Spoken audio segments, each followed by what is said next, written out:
In today's world, civil society organizations and leaders are at the forefront of rapid change. And as prices for services rise and funding gets tighter, many donors and changemakers are asking, what's going to happen next?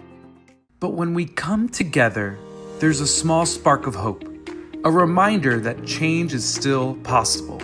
It happens in our workplaces, in our living rooms, and in our volunteering spaces. And it also happens at the annual We Give Summit, the premier gathering for changemakers who believe in giving together. We know solutions can't rely on a few hands, it relies on all of us. Civil society organizations all over the world are navigating the most challenging social moments in a generation. Frontline service-based organizations are seeing cuts to programming that provide resources, education, and safety. But giving together works. In one example, we found that giving circles have more than doubled their impact in just 6 years, with nearly 370,000 everyday philanthropists contributing over $3.1 billion together. Now, there's an estimated 10 million civil society organizations worldwide. And if the world's nonprofits were a country, they would have the 5th largest economy in the world. Collaborative funds, women's and feminist funds, giving circles, and mutual aid networks are a powerful force in communities that need our support. Which means that the solution to what comes next, well, it starts with the collective, with you, with us, and the very people here at We Give Summit.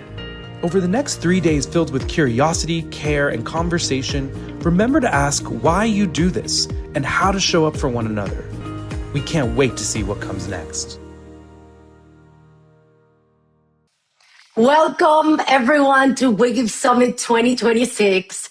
I am so excited to kick off our 6th annual summit and to be with all of you today. We have people tuning in from more than 50 countries, and I cannot wait to see how this community engages with one another over the next 3 days. My name is Sara Lumelin. I am the CEO of Philanthropy Together. We're a global initiative co-created by more than 100 collective giving leaders. And we are on a mission to diversify and democratize philanthropy.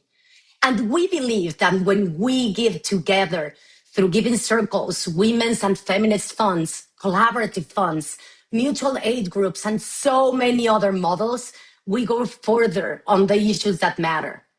Whether you are here as a longtime member of one of these groups or someone is still figuring out where you fit in this ecosystem, there is a place for you here.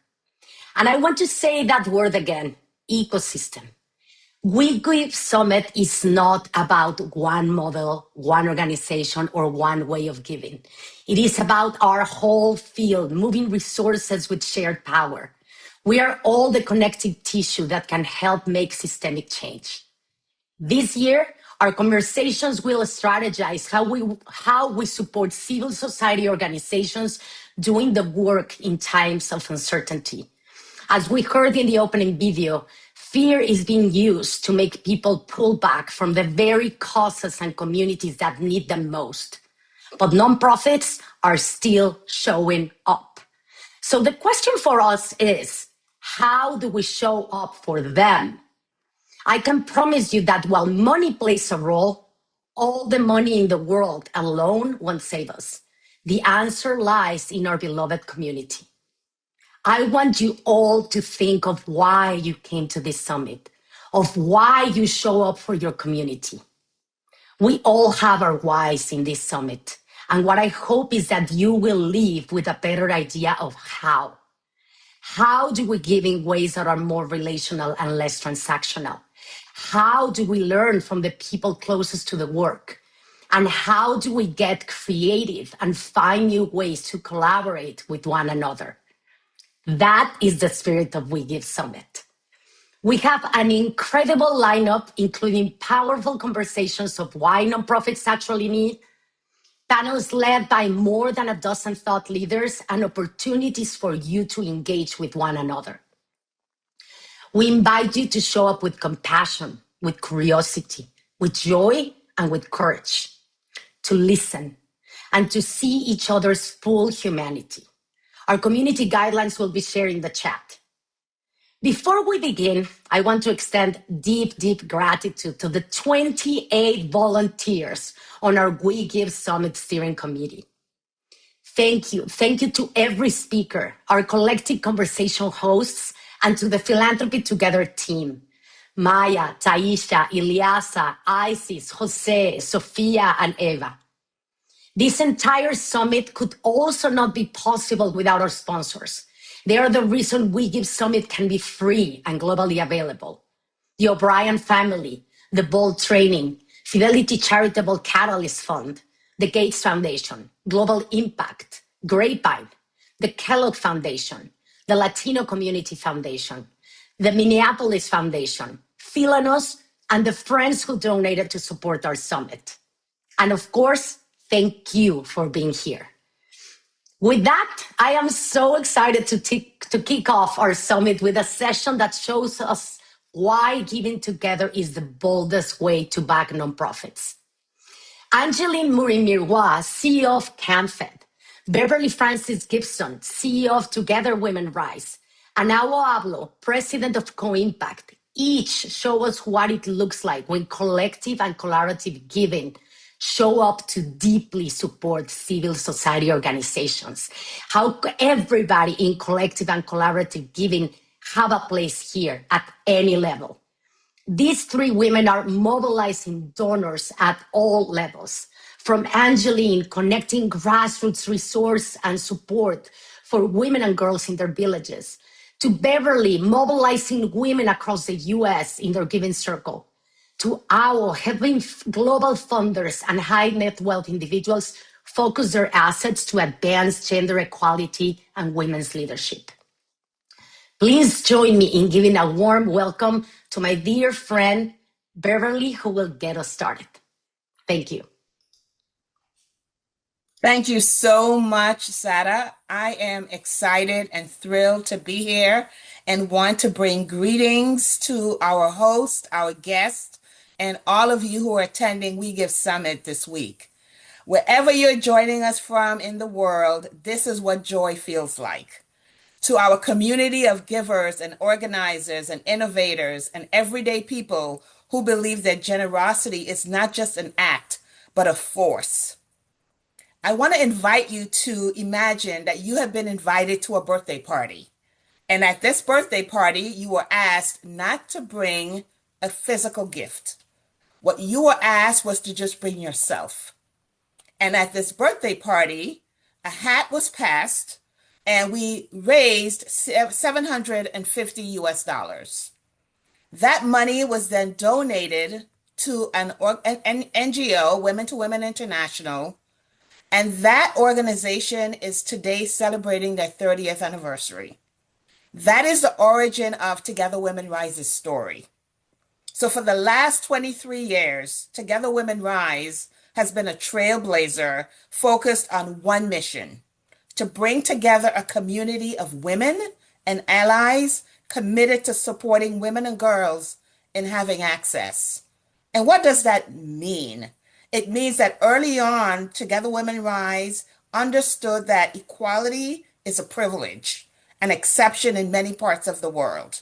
We understood that our collective giving movement was the only way to amplify giving in order to provide opportunities that would empower women and girls to lead their best lives.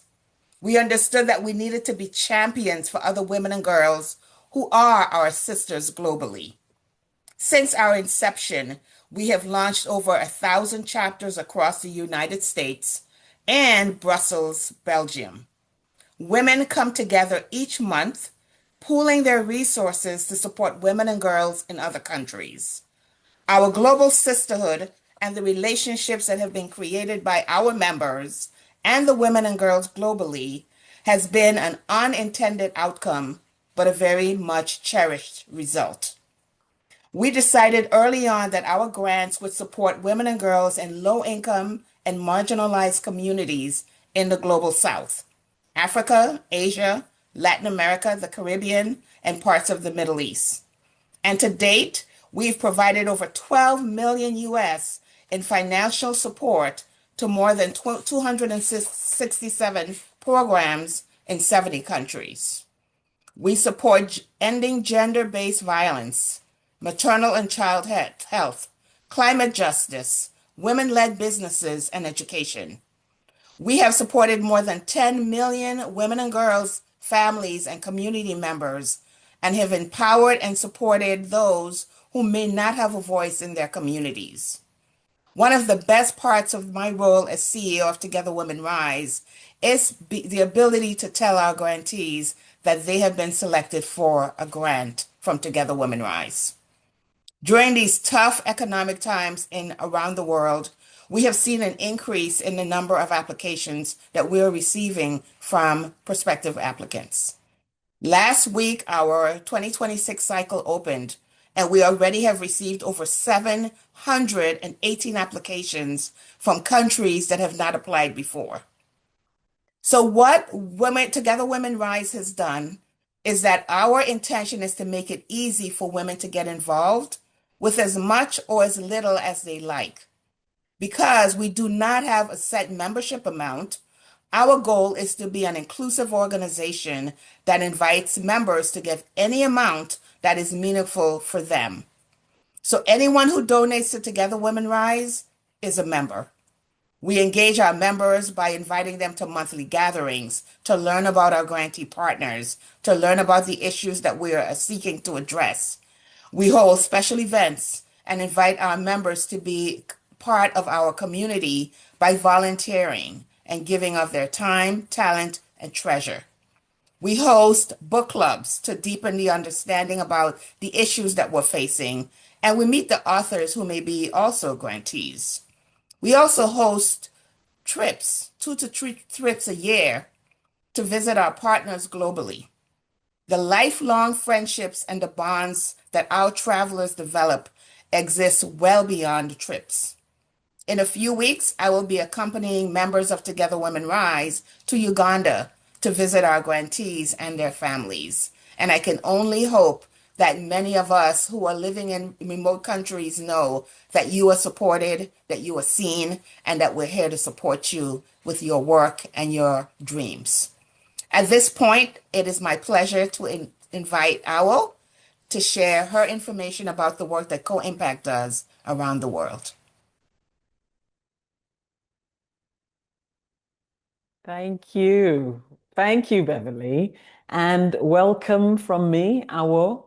I'm with CoImpact. I want to say, Sarah and the team, you've put together an amazing program for this summit. And I think you were saying there's more than 52 countries joining this, which is amazing because I love the fact you talk about democratizing collective giving. And we have so many people who have joined this who have lessons to share and stories we would want to celebrate together. So I want to say a few things about, just to introduce myself and CoImpact for those who do not know CoImpact. So I'm Awo. I'm currently in the UK. I'm from Ghana, from a little part of Ghana near the border with Togo. So whenever I say I'm from Ghana to other people, and they often speak to me, they've been to Accra. Next time you go to Ghana, go to the east and hopefully you'll have a wonderful time. I'm based in the UK and work internationally. And in terms of introducing myself, all I want to say is that this conversation, this community that Sarah has helped pull together with the team gives me a lot of hope about what we can do together and the fact that in spite of the headwinds, people are showing up all the time together to work on the issues that we care about. And that's what's guided my career and life, which has mostly been on human rights, international development, and gender. These are the things I've worked on for more than 25 years. And it's only after more than 25 years that I find myself in a community that is so collaborative and supportive of each other, even in times of scarcity and uncertainty. So the community and the spirit here is really something I've missed elsewhere, and I want to say I'm very grateful for. In terms of CoImpact, and why we exist. Beverly, I love your story about the birthday party. And I love the joy of that. And what I'll say is our founder and CEO, Olivia Leland, who established Co-Impact about 10 years ago, had also a kind of origin moment, which was really based on listening. So if you imagine a difference to a birthday party startup for an idea like the one Beverly has set up and made a reality, and that's had so much impact, Together Women Rise, for Co-Impact, the start of the conversation was listening. It was listening to program partners and organizations who are working on the ground in their own communities on education, on healthcare, on gender violence, and hearing them say a few things over and over again, which is that they care deeply about these issues. They have approaches and solutions that they know would work so that every person affected by that issue, let's say it is gender-based violence, every person affected by that issue would get the help and the support that they need, and that the system that was actually creating those environments would change forever. They said, we know how to do this, actually. But often what we find is funders come together, and not only do they tell us what we should do and they will also tell us what the actual problem is. So Olivia listened to more than 200 organizations doing incredible work. And then she also listened to the philanthropies. And they were saying, what we want to do is we want to actually work at scale.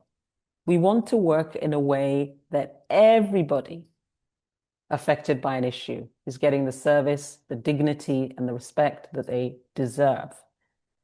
And so she got into a conversation with program partners doing the work day in, day out, and funders funding the work, and realized something needed to change. And so the things that needed to change have formed the DNA of Co-Impact. They are things like, as Sarah said, a lot of the how really matters. If you say that you want everyone to have clean water in a village, and you are a community working on ensuring everyone has clean water in that village, you may think you have everything in common with a funder that says, we care about clean water in every village. But the reality is the how of that funder, the how the funder shows up is going to have a big impact. So for Co-Impact, it's very important that after this listening exercise, which was more than 2 years, more than 200 people, Co-Impact was created to actually solve the problem that we saw, which was that amazing organizations needed to be trusted. They needed funders who would let go of power and control. They needed to be heard. We also, in that listening exercise, understood that organizations, if you're trying to tackle a problem and fix it forever, guess what? 1-year cycles of funding were not enough. And in terms of the total, what we saw was not enough funders were able to say, you have a plan for 5 years? Why don't we give you a grant for 5 years? So matching the need. So we fund at Co-Impact, some of those principles are, first of all, I'm delighted that you'll hear from Angie next on CAMFED, that we will fund local organizations who are closest to the issue. And that is a core tenet for us. So that is what we do. Another principle is that we will fund flexibly. You tell us how you're going to solve the problem. We will not be asking you whether it's spent on this or that or overhead. We'll fund flexibly because you have a strategy to make that change happen. Third thing we will do is we will trust you, and we will bring non-financial resources to help you think about the full strategy to make that change happen. Because we all know money alone is not the solution. Sometimes accompaniment, sometimes ideas and thought partnership is actually what we need to make change happen. The more brains coming together, the better. And then I would say very, very importantly, in terms of the how we fund, the final thing is that we try and fund organizations who are working, again, collectively. So they work in coalitions on a particular issue. But the key thing is that we also work in coalition. We're a collaborative fund.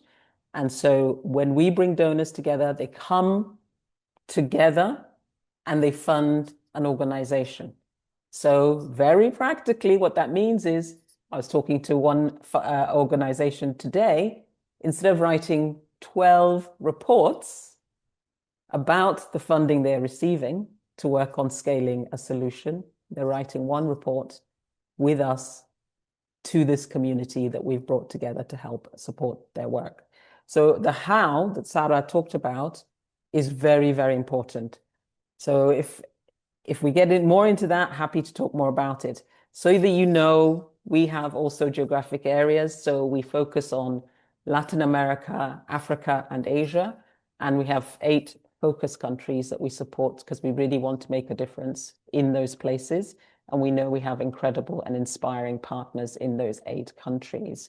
In terms of our full scope, from her origin story to today, more than 10 years later, CoImpact now has funded more than 157 different initiatives in those geographies and mobilized, to the surprise of many, when Olivia said she was going to do this, mobilized more than 800 million US dollars from our incredible community of funders who are willing to behave in those ways I described in terms of how, in terms of trust, in terms of long-term support.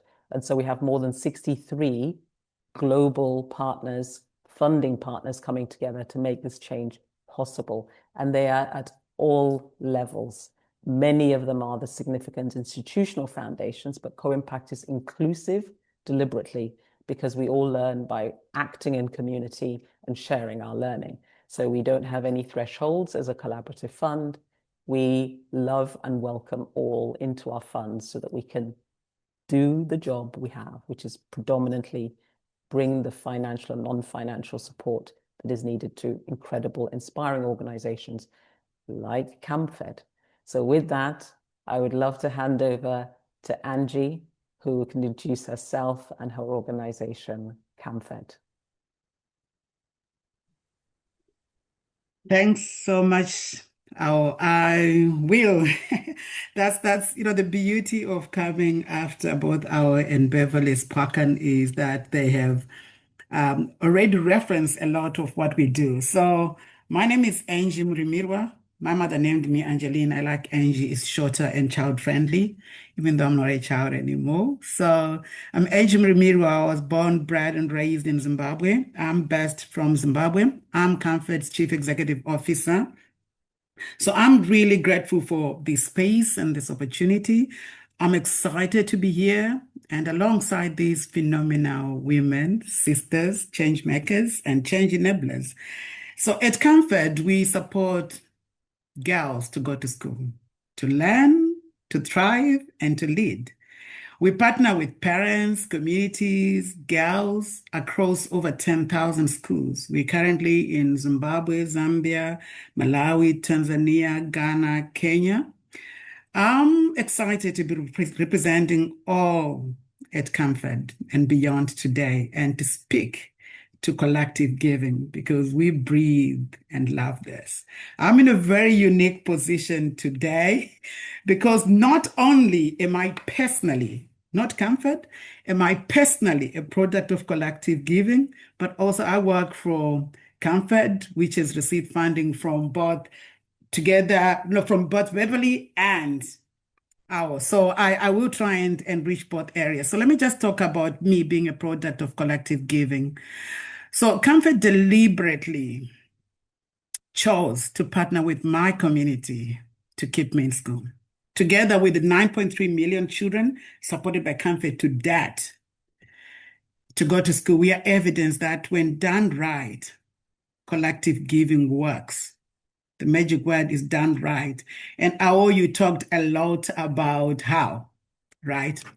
It is the giving of people like you on the call and beyond that broke my family's intergenerational poverty, that made it possible for me to stay in school when neither my mother or grandmother could. It made it possible for me to be one of the 5% of girls from the communities we work that actually get to complete high school. Yes, you had that right. 95% of girls from the most marginalized communities CAMFED works in never get to complete high school. I'm one of the survivors. It is the primary reason I do what I do. I know the depth of despair a child can sink to when excluded from education and the exhilarating heights getting that chance unlocks. I did not read about this. I lived it. Our vision at CAMFED is for that to be the reality for every child. Our vision is a world in which each and every child is educated, protected, respected, valued, and can grow up to turn the tide of poverty for yourself, for your family, and for your community. And I look forward to speak more about our partnership with collective groups and, both internally and externally as an organization. Beverly, can I bring this back to you? Thank you, Awo. Thank you, Angeline. I am inspired by both of your comments. I am inspired by the fact that we are sisters, mobilized to make a difference in the world. I thought it might be interesting. I wanted to piggyback on some comments that Awo made when she was describing Co-Impact's work about the matching fund aspect, the flexible spending, and trust, again, being at the core of the work that we're all doing with our NGOs and partners in the global space.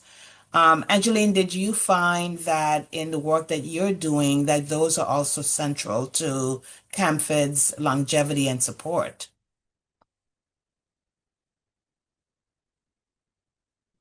You're muted. Okay. This happens. Okay. Absolutely. Okay. I just wanted to say that this counts for a lot. It makes a huge difference. So just allow me to probably speak to some of the experiences on the differences between when resources are pulled together and the times when people do that differently. And get me, resources are resources. We don't get to always have the liberty to pick and choose, but allow me to speak to the benefits of pooled resources, of collective resources. I should just to say that what is most distinctive is that you feel the collective. And you feel it, you sense it, and you feel the beauty or the weight of it, particularly when it's not done right. Unfortunately, you feel it. When it's done very well, you immerse yourself in the benefits and everything that comes, from it. So I just want to talk about some of the benefits. So we're talking about it being done right? Yes. So these are some of the benefits. You have access to richer, diverse skills and networks that you would not get otherwise. So earlier you were talking about, 12 different reports that people were looking at and over 60 other entities and institutions. All of a sudden you have got access to this rich diversity. And these are individuals who are showing up, individuals and institutions, right? Institutions are made of individuals that are showing up and choosing to help you to think bigger, to do better, to do it faster. So that's really priceless. And particularly when you have got one touch point, right?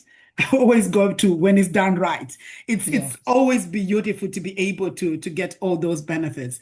But also for me, one of the key things that I want to talk about is opportunity for thought partnership. And I will talk slightly about, the value of design grants.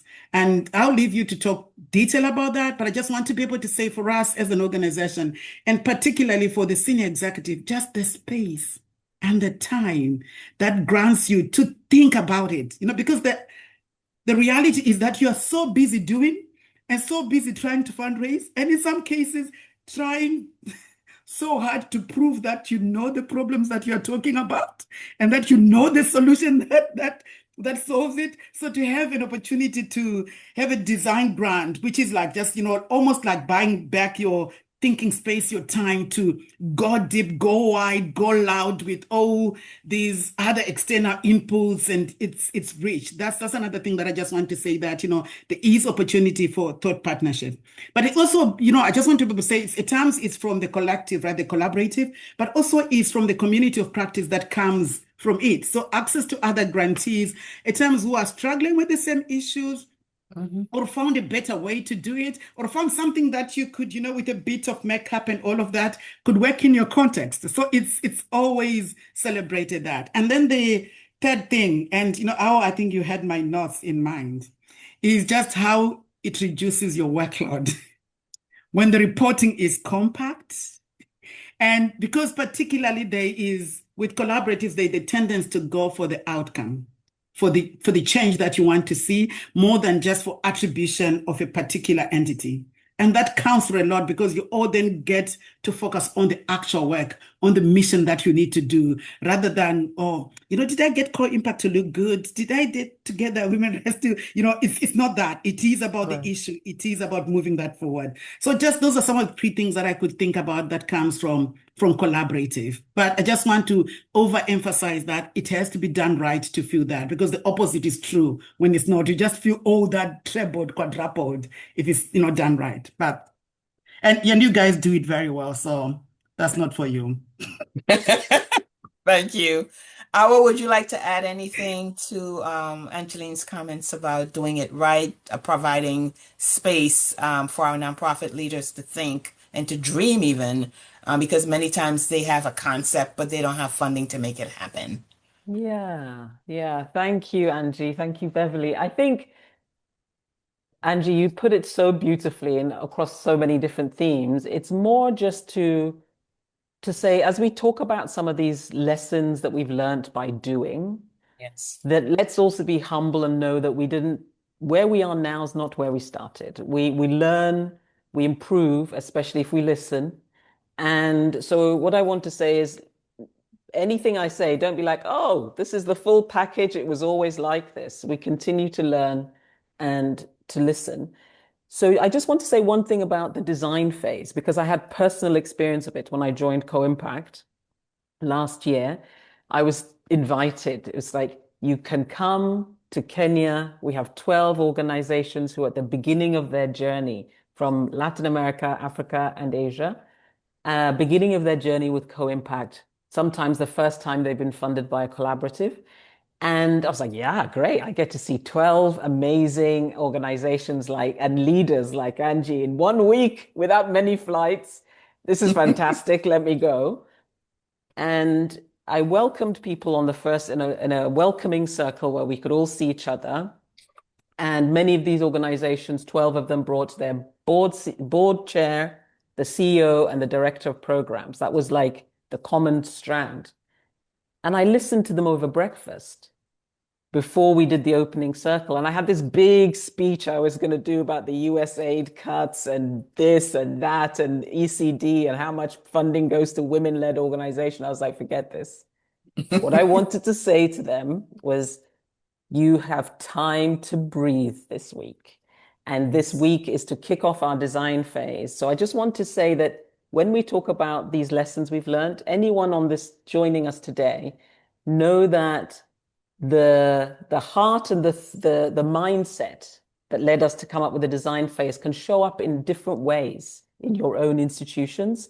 So I'm not saying that the design phase is something everyone should do, but what was at the heart of us setting up the design phase, which is a 9-month period, whereas Co-Impact, once we've welcomed you in and you've said, yes, I want to work with you in this way, we say to organizations, you have 9 months to dream big, to think about the whole issue, to not be writing many proposals, not be doing all the things that Angie has described. 9 months will provide you with a coach who is focused on you and your needs and your organization and how you see the problem. And we'll also provide some funding for this. It's not free, your time. We'll also provide some funding. And we have a methodology that you can use so that at the end of it, you have a plan for how you're going to address this issue at scale. Systems change is what we talk about. So all I'm saying is that you don't have to have a 9-month design phase. You don't have to give organizations you believe in back funding. But maybe what you think is, how do I create the space for them to do the thing I'm asking, or I would love them to do, or they've said they would love to do? How do I just ask them, what do you need? And so when we asked that question, we realized we should create an environment in which the design phase was one answer, but many people on this summit today have other answers, and it's what's intended, what is the point of it, not what does it look like structurally, that I think matters most. So I just wanted to say that. No, I love that, Owl. At Together Women Rise, we also started systemic change funding, long-term relationships with partners. So again, it's not we expect you to have everything finished and done and reported on in a year or 2 years, because we know that that's not realistic. The world is changing and it changes as you are working on whatever the nonprofits are working on. And I like the fact that flexibility, the word that I keep hearing today, listening, are key components of the work that we all do. And one of the things that we constantly are doing, I call it continuous improvement at Together Women Rise, is that after each cycle, we are asking, our applicants, whether they got funded or not, what the experience was like for them. We asked the committee, we have a committee of our members who actually are the ones that read and vet and score the applications. We want to know what was that experience like for them as well. Because they're coming into this as volunteers, giving of their time, but they also have thoughts and opinions about everything that they're reading and the things that they're also learning about. I think what I wanted us today to also just talk about the power of collective giving in terms of democratizing philanthropy. Because one of the messages that I share with everyone that I meet is that you do not have to be wealthy to be a philanthropist. Because the word philanthropy itself really means, love for humankind, right? And in order to make a difference, you don't have to go and figure it out by yourself. There are entities like all of our organizations that are doing it, and you are invited to be a part of that, I consider to be a global growing family. Any thoughts on being bold? I heard a lot of that, Owl, in what you were describing with your founder who listened, who spent intentional time listening before saying, this is where we're going to go. But I think we're also all talking about being bold, being different, and being willing to forge new pathways, which I think is important for our attendees to hear about. Any thoughts? I mean, honestly, my thought, Beverly, is what you've done is phenomenal and amazing when you talk about democratizing and anyone could be a philanthropist. So I could talk about what bold looks like and how you have to, get yourself ready when you want to be bold, and you need to be bold in service of the change we want. But I'll say one thing on this question, and then I would love to hear from you. Like, how does it go when you have that conversation about everyone being a philanthropist and coming together? What journeys have people been on in the circles that you talk about? Because I think it's just something more people should hear about, just so that it lowers the barrier to entry. But I'll answer your question on bold very quickly, which is to say that it's okay to try things and to fail, and create a safe environment for people to do that, whether it's in your own organizations or in organizations that you support. So one example I have is that when it comes, and I think we'll talk about this, both our organizations have a focus, Together Women Rise and Co-Impact, on supporting women's leadership and feminist movements. And being really realistic about this situation is being bold for us. In one way it's showed up is that there are some feminist organizations that are hugely undercapacitated and need to be supported, funded, amplified, and celebrated. And then for us, we've tried as Co-Impact with all those hows to come in and support some of those organizations. But what bold mean is they are very clear with us about, actually, we want to remain this kind of an organization. And maybe in our context, we do not want to work that closely with national governments because they're part of the system that we are actually fighting. In other organizations with the same goals, they may came to a different conclusion about how they position themselves with the system as far as gender goes. But the choice is that organizations. And I think it's bold to be honest and to say, we haven't come to ask you to do something you don't want to do. And we're not the answer for everybody. And it's bold for these organizations to say to us, no, this is not what we want to be. And therefore, we will take our own path. So it's more about honesty, and recognizing there are different ways to get to the outcomes we care about. But Beverly, I would love to hear from you. And also because, as Angie said, you've supported CAMFED as well and have a relationship. How does this democratizing, this bringing this huge community of people together, how do they show up? And do they all want to meet Angie in every single organization you support? Yes, yes, yes. I would tell you that it is not easy. I would lie if I was gonna say that. We have 5,000 members across the United States, and these are women from all spectrums, all walks of life. We have the monthly chapter meetings that we provide gives them just a small slither into the window of the lives of the women that we're supporting and an opportunity to learn about the NGOs that we are funding. The reason why we also provide special events with our grantee partners, is to give the members an opportunity to ask those questions that attending a webinar does not provide. The trips is another way that we do that so that our members also have what I consider to be real life experiences with our grantee partners and their families. When we were in India, we went to the home of a woman, and one of the questions I asked her was, what are your dreams and hopes for your daughter? They were the exact same dreams and hopes that we have for our daughters here in the US. And I'm from the Caribbean. So for me, that was intrinsic in everything that I grew up believing and doing. It's that the community looks out for itself. The community has the answers and the solutions. And that we, Together Women Rise, is not coming in to dictate what that answer is. We are in partnership with you, and we are supporting you to do whatever you need to do to move your organization from A to B. I would also share that in light of what's been happening around our country, particularly last year, one of the messages that I heard constantly from our members is that Together Women Rise is a beacon of hope and light for many.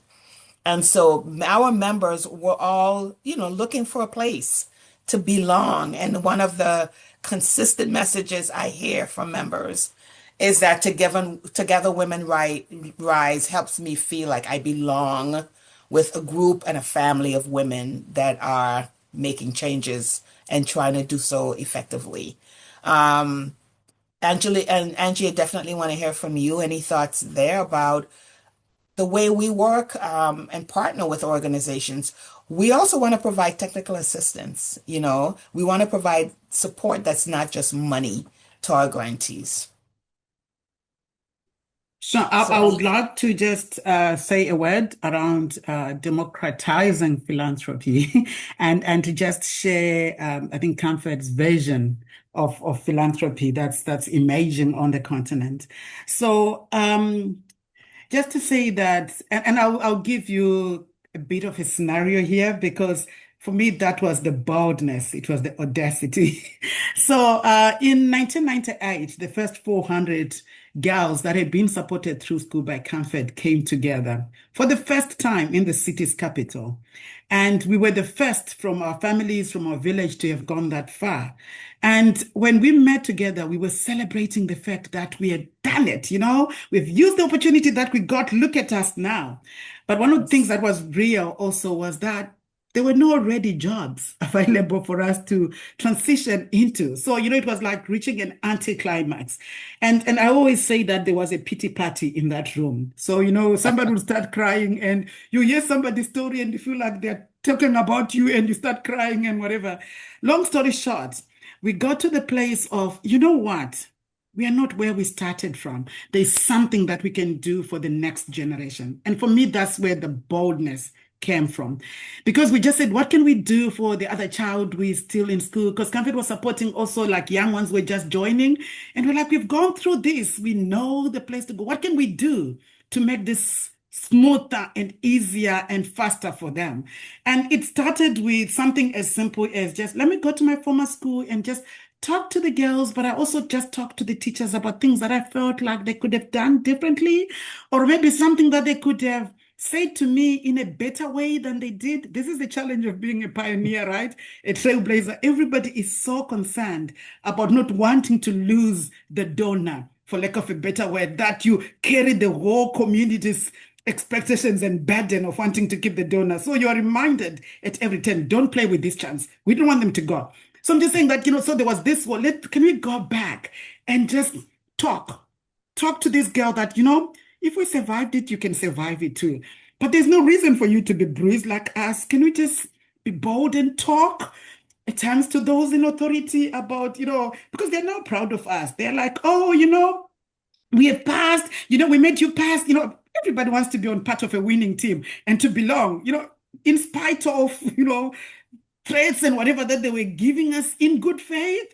For us, it was like, okay, now, we can ride on this happy moment for everybody and make things better for the next generation. So we would talk about, and I remember like for me, some of the things the way I would say to them, I know you always tell everybody that I was serious with school. When others were going to play outside, I didn't go. But I just want you to know I was afraid of making my uniform dirty because there was no soap to wash it. So I didn't go and play outside. It's not like I really liked school that much, but this is the reality. This is what you need to understand.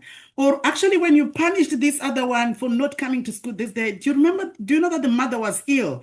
But do you wanted to declare in the whole class that, please don't beat me, my mother is ill. So, we really went back and just did that. But, just talking about also giving materially, we even started with, the uniforms, the dresses that CAMFED had bought for us and say, I don't need these anymore. Is there another child that is back in the village who might need this?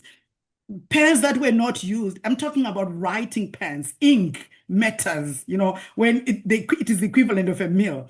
Talking about exercise books and all of that. Long story short, what I'm just saying is we started with this whole just intuitive, can I show up for the other person who is where I was? Can we do this? And I just want to say this CAMFED Association, it started with 400 young women. Right now, it's at 355,000 young women. And on average, each young woman supports financially at least 3 other children to go to school. So I just wanted to be able to talk about just some bold philanthropy that could emerge from this. And I always say this is about collective giving, birthing collective giving. It's possible. When done right, these are some of the things that we could unlock and unleash collectively. So I just wanted to put that there, Beverly, to share that, philanthropies come in many shapes, forms, and ways. Exciting. Love it, love it, love it. We are wrapping up our session. Thank you, Awo, Angie, for being in community with me today. This was a fantastic session. And I know we ran out of time, but Sarah, I'm going to kick it back to you. Oh my God, no, I feel that, every time it happens, right? Like I wish this session was 2 hours long because each of you, we have been writing notes like crazy because so many powerful nuggets. And I feel what stays with me is, Angie, something that you said is not only collective giving, is when collective giving is done right. And this is what we're going to do for these 3 days. Listen to what civil society organizations really need, not what people think they need, but what you guys really need.